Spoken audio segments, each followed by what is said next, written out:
سلامونه او درنښت.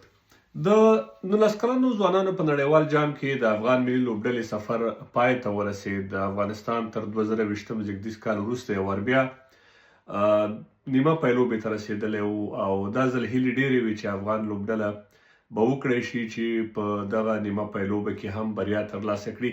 خو له بل اړخه د کرکټ مبصرینو دا سوچ کاوه چې که افغان لوبډله تر هند ورهاخوا یا له استرالیا او یا هم له انګلند سره په نیمه پایلوبه کې وای شاید د بریا چانس یې ډیر وای، خو هندۍ لوبډله څنګه چې اټکل کېده د ټول د ټورنمنټ فیورټ لوبډله وه هماغسې وشول چې هند بریا ترلاسه کړه. خو کله چې په دې لوبه کې د افغان لوبډلې توپوهونکو په 500 اورونو کې 300 پلس یعنی 311 منډې هدف وټاکه، نو سوچ دا و چې افغانستان به وکړی شي چې دغه سیالي وګټي او یا هند به ونه کړی شي چې په اسانۍ هدف پوره کړي. خو د هند په لوبډله کې سوریاونشي چې یو ډېر غټ استعداد دی او هغه ډېرې غټې سیالۍ کړي دي، غټې لوبې یې کړي دي. په دې لوبه کې هم وښوده چې هغه کولی شي د غټو پاڼیو سیالي بیا ترسره کړي. هغه یوه ښه پاڼۍ ترسره کړه، که څه هم افغان لوبډلې د کیچ چانس درلود په سر کې چې هغه آوټ شي، خو داسې یو دوه مهم کیچونه وغورځول شول. نور د هند توپوهونکو زموږ د بالرانو خلاف داسې توپوهنه وکړه چې تر اخره پورې موږ ته دا هوپ رانه کړي یا دا هیله رانه کړه چې افغانستان به په دې سیالۍ کې بیرته کامبک وکړي او دغه سیالي به وګټي. یو اړخیزه سیالي وکړه، یعنې 311 منډې په 42 اورونو کې په ډېرې اسانۍ پوره کړې. په هر صورت زه فکر کوم چې اوس د دې خبرو وخت نه دی چې سړی ووایي چې د هند لوبډله پیاوړې ده، امکانات یې هم ډېر دي او دا هغه اپرچونیټیانې هم ډېرې لري. دا به یو حده پورې زموږ تر لوبډلې زیاتې لري، خو زموږ لوبغاړي هم د هغوی همزولي لوبغاړي دي او آسیایي لوبډلې تر ډېره پورې که څه هم د عمرونو مسله لري، خو بیا هم ټولو یو ډول کرکټ کړی، یعنې د کرکټ عمر یې ډېر زیات نه وي. په هر صورت دا خو هغه نتیجه او پایله وه چې تاسو ولیده.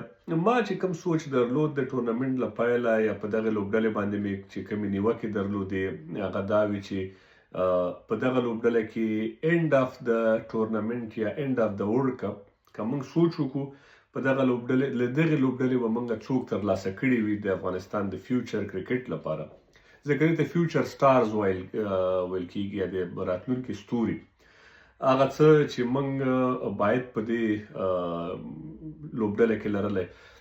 یو فیصل شینوزاده چې دوه ډېرې زبردستې پاڼۍ وکړې، ورسره وزیر الله بل لوبغاړی و چې ښه پاڼې ترسره کړه، سلیزه وکړه، تر دې وړاندې هم ښې لوبې کړې دي. دا دوه خالد کې هم ما چې څومره ولید با استعداده لوبغاړی راته برېښي، د هغه شاټونه، د هغه کرکټ کوالټي پکې شته، هغه هلکه استعداد شته. که څه هم ډېرې ښې پاڼې ونه کړې، خو ښکارېده چې یو ښه لوبغاړی دی.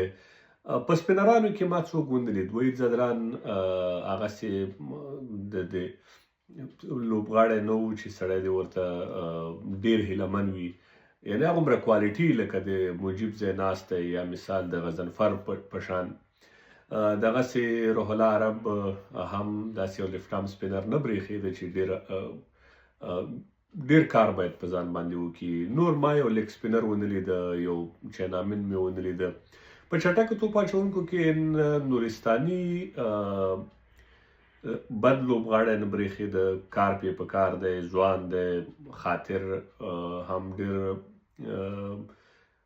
بد لوبغاړی نه و. عبدالعزیز دا ایوریج لوبغاړي و، هغه ټیلنټ لکه د انډر 19 نه چې موږ پخوا ترلاسه کاوه، لکه فضل حق چې موږ ترلاسه کړه، نوین الحق هم ترلاسه کړه، ګربز و، ابراهیم و، مجیب و، نور و، راشد، یا دغسې لوبغاړي. عظمت زما هدف د دې ویډیو نه دا دی چې دغسې کوالټي باید انډر 19 ټیم د افغانستان کرکټ لپاره ورکړي.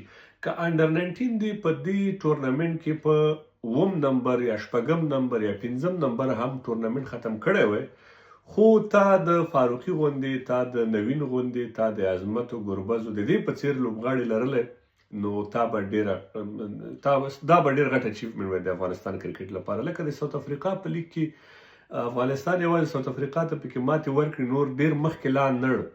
خو په هغه ټورنمنټ کې افغانستان ډېر ښه لوبغاړي پیدا کړه. هغې نه مخکې په 2013 کې خو یو طلایي دور و چې د ګربز دوی او نوین دوی دور و. نو دا هغه څه و چې زما له آنده په دې انډر 19 کې نه و. په دې انډر 19 کې که فیصل شي نو زاده ته اوس چانس ورکول کېږي، ډایرکټ باید دته چانس ورکړل شي، ځکه د هغه عمر د دې تقاضا نوره نه کوي چې هغه د 8 کاله انتظار وکړي. وزیرالله نور که چانس ورکوي دا یو وخت، او که ورکوي د چا په ځای چانس ورکوي. یوازې فیصل زه فکر کوم داسې یو لوبغاړی دی چې موږ په لوبډله کې د هغه چانسونه شته، هم په اوډیای سکواډ کې هم په ټیسټ سکواډ کې، او ټي 20 سکلز یې دومره نه وو، خو هغه وخت سره جوړېدی شي. په هر صورت د یوه ښه خبره وه د افغانستان انډر 19 سیمي فاینل ته ورسېد، او د دې ښه والی دا و چې په تېرو 2 پړاوونو کې افغانستان ښې لوبې نه وې کړې، یو ځل یې په 14 نمبر پای ته ورساوه. نو یو ځل بیرته بیا د افغانستان کرکټ د سټیج ته راتګ په دې معنی چې نوي ځوانان یو ځل هیلهمندي ترلاسه کوي، او په یو ټورنمنټ کې چې یو مقامه پورې ځې یا یو نمبره پورې ځې، دا ستا د ځوانانو په کرکټ باندې ډېر اغېز کوي. په همدې خاطر باندې زه ورته خوشحاله وم، او خدای دې وکړي چې په راروان وخت کې انډر 19 لوبډله که انتخابېږي د عمر مسلې ته یې باید پام وکړي، ځکه موږ انډر 19 باید موږ ته لږ تر لږه چې د ملي ټیم ته جوړیږي د ده د کرکټ کیریر باید 15 کاله پاتې وي، او که دی 15 کاله نور سټرګل کوي او ملي ټیم ته راځي یا 2-3 کاله یا 1 کال پروا نه کوي. خو که یو لوبغاړی الریډي 30 کلن وي او هغه ته 15 کاله نور ریسټ ورکړي، چانس نشي ورکولی په ملي لوبډله کې، نو 15 کلن لوبغاړی نور هغې نه وروسته کیریر نه لري. زموږ په اکثر انډر 19 کې دا ستونزه وه. یوازې زه فکر کوم چې نور احمد او دغسې یو 2-3 لوبغاړي وو چې زموږ د عمر په لحاظ برابر لوبغاړي وو. په هر صورت له رئیس احمد زیم ډېره مننه چې دغه لوبډله یې ښه رهبري کړه، او زما په رئیس باندې له ډېره وخته هغه شخصي ملګرتیا نه ورخوام. زه په هغه باوري یم چې هغه یو ښه روزونکی دی، یو جذبه لري او فکر لري، او د روزنې یوه لیونۍ مینه لري. نو هماغه یو څه دي چې دی یو حده پورې هغه لوبډله ښه منیج کولی شي. ډېره مننه.